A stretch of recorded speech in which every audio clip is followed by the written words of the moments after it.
This appendix will discuss an ancient book called the Testament of Job. To hear the complete text of the Testament, there are a number of videos on YouTube and websites that present the entire text. The Testament is not part of the Bible, though a few people act as if it is lost and now found Scripture. But in fact, the Testament should be called anti-Scripture.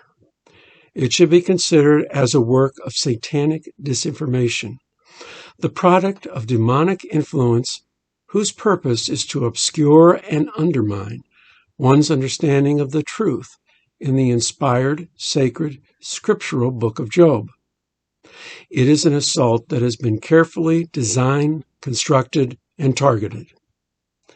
As a footnote, once it is recognized as satanic disinformation, it can be kind of humorous. There are a number of important, revealing, and confirming reasons to look at and study this satanic disinformation. The contrast between the Testament and the inspired sacred book of Job serves as a confirmation of a number of important cruxes and conclusions concerning the right understanding of the book of Job. Another very important reason is to recognize satanically influenced disinformation has been around since ancient times. As archaeologists and historians find more ancient manuscripts that pose scripture-like stories, one must be very careful before accepting them as pious writings. While there are a number of ancient books that present both historical and insightful glimpses into Scripture that are fruitful for study, there are also satanically influenced texts that are instructive only in the sense that they have been recognized and identified as satanically influenced. Then they can be analyzed to identify the ways in which the demonically influenced authors, wittingly or unwittingly, attempted to obscure and contradict the truth in Scripture. It would be equivalent to a military commander being given the tactics, strategy, and battle plan of an adversary before entering into battle. The Testament is a story based on the events in the sacred book of Job in the Bible. The Testament has many of the same details and the same people as in the inspired book of Job. This commentary will refer to the people in the Testament using their more familiar Hebrew corresponding names, since the Testament was written in Greek. It will add the letter T to a name to distinguish between those people in the Testament from those in the inspired book. Thus, Job in the scriptural book will be distinguished from T. Job in the Testament. The Testament begins with T. Job, who is described as a king, gathering his second set of children. These correspond to the 7 sons and 3 daughters that are mentioned at the end of the sacred book. T. Job calls his children together just before he dies to tell them his story, the general outline of which a reader of the inspired book of Job will be familiar with. T. Job calls them his little children, but in the sacred book, Job lives to see his children's children to the 4th generation before he dies. T. Job begins describing to his little children the genesis of his former adversities, the loss of all his property, and the death of his first set of 10 children. It began when T. Job prayed to T. God so that he may know whether a local temple within his kingdom is a temple for T. God or a place of T. Satan. T. God sends T. Angel, described as a very bright light, to tell T. Job it is a temple of T. Satan. As a footnote, this may bring to Christian minds St. Paul's words that Satan will disguise himself as an angel of light. T. Job requests permission to destroy this temple. T. Angel tells T. Job that if he destroys T. Satan's temple, T. Satan will rise up in battle, take all his wealth and his health, and will carry off, i.e. kill, all his children. But T. Satan will not be allowed to kill him. T. God will protect T. Job's life. T. Angel continues, promising T. Job that his wealth will be doubly restored. This also means that he will get a brand new set of children and his health will be restored. T. Angel continues, promising T. Job's name will be renowned through all generations, and he will be raised up in the resurrection. T. Job enthusiastically accepts this amazingly generous business offer. T. Job is willing to wrestle with T. Satan like an athlete to obtain these fabulous rewards. For some readers, this business agreement will chafe, as it is a deal where T. Job bargains away his first set of 10 children.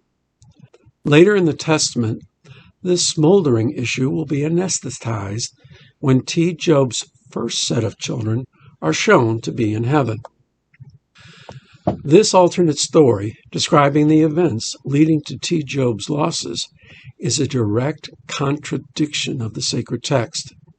It is not an elaboration on the first 2 chapters in the sacred book, but a contradiction. This is the main justification for saying the Testament is satanically influenced. It contradicts Scripture. To those people who do not recognize that the central question of the inspired book is, what is man? This contradiction, while apparent, may seem insignificant, since it does not bear on the discussion of evil and suffering in the sacred book.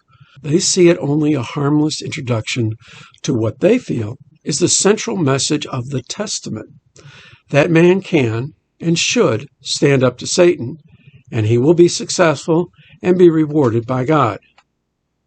With his contract with T. God uppermost in his mind, T. Job perseveres despite his intense suffering, thus soundly defeating T. Satan, who eventually goes away weeping at his defeat like a little child. Today, there are those who look at the first 2 chapters of the sacred book and consider them nothing but an unfortunate literary device to introduce the serious discussions of suffering evil in the inspired book. They view these chapters in the sacred book as an appendage whose addition they view as regrettable. They feel disappointment that it frames the Genesis and subsequent story as a result of a wager between God and Hasatan. Some of these see the Testament's fantastic business contract as preferable to the gambling they see in the sacred book. To smooth the swallowing of bitter lies, the Testament adds a number of incredibly sweet details. First, there is the everlasting glory and resurrection T. Angel promises T. Job before he decides to battle T. Satan. This is a truly sweet reward, even intoxicating.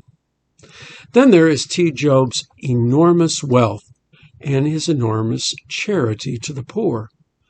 The Testament targets 6 chapters to sweetly describe T. Job's wealth, charity, and familial piety.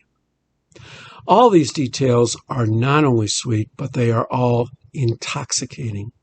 For example, compared to Job's 7,000 sheep as described in the sacred book, T. Job has 130,000 sheep. The Testament describes T. Job as giving 7,000 sheep just to the poor.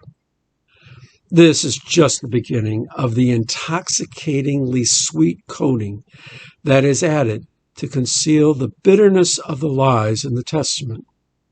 An intoxicated reader is more likely to accept the bitter lies than a sober, critical reader. Another bittersweet coating in the Testament concerns T. Job's first wife. After T. Job's health is afflicted by T. Satan, he sits on a dung heap outside the city, where according to one ancient manuscript, he sits for 48 years. In another manuscript, it is for 7 years. Certainly for some readers, This is an incredible demonstration of sweet perseverance in the face of enormous adversity.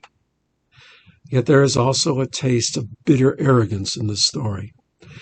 T. Job recounts that his body was worm-ridden, and when one of many worms that infested T. Job's body would fall off, he would return it back to where it came from, telling it it should stay there until commanded otherwise by its commander, i.e., T. Satan.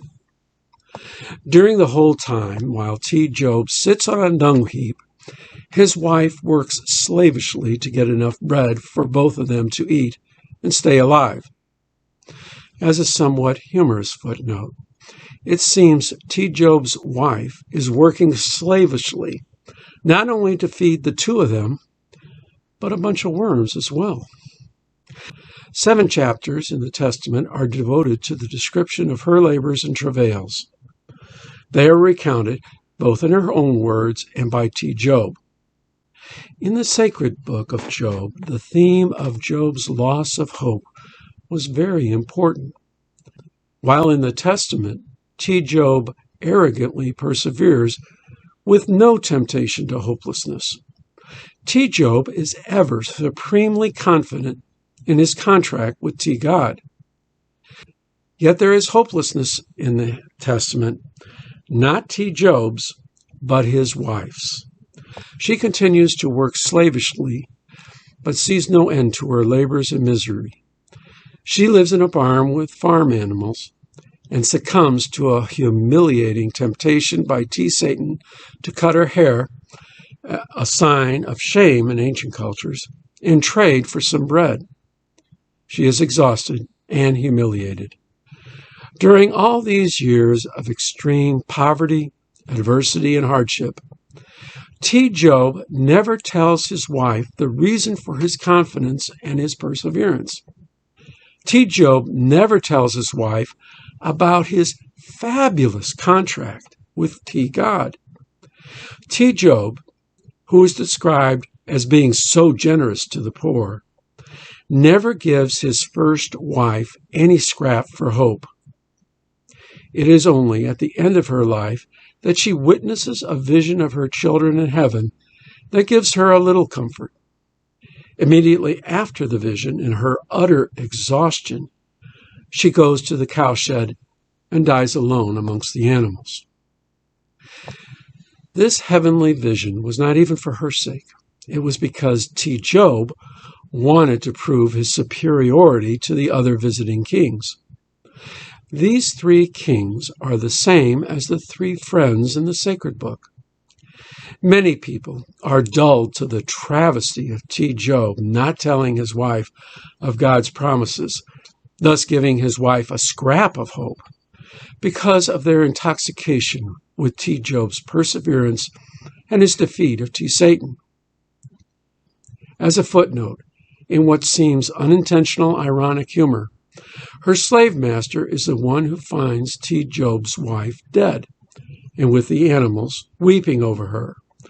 While the text mentions the animals and the poor mourning her passing, it makes no mention of T. Job ever lamenting his first wife's death. A whole chapter, 12 verses, had been dedicated to T. Eliphaz's lament for T. Job's loss of wealth, but not one verse of T. Job lamenting his first wife's death. This is the end of the first part of this appendix. The second part has been posted as well. May the Lord bless you and keep you. May his light shine upon you, for who is like God?